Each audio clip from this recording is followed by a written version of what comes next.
create a new project. Click the Create Sketch button, select the YZ plane, and create a sketch.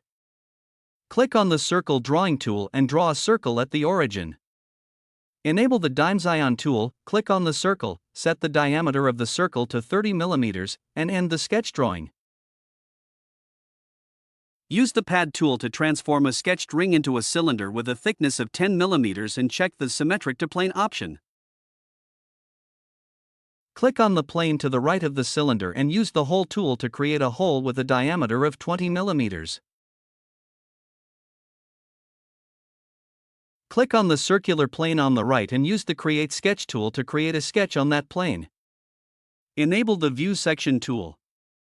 Set the outer circle of the annulus as a reference line using the Create External Geometry tool. Using the Rectangle Drawing tool, click two different locations on the workspace to draw a rectangle, noting that the second point should fall on the horizontal reference line.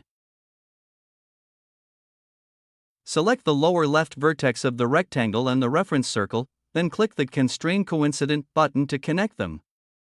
The bottom right vertex is also connected to the reference circle in the same way.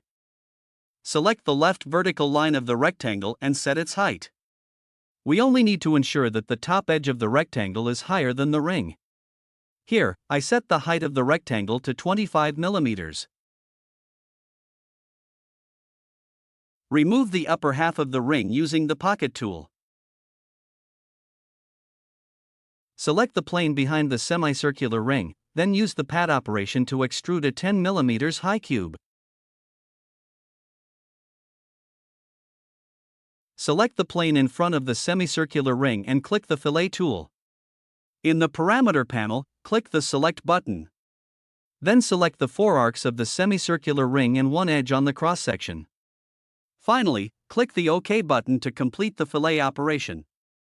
This completes the drawing of the hook.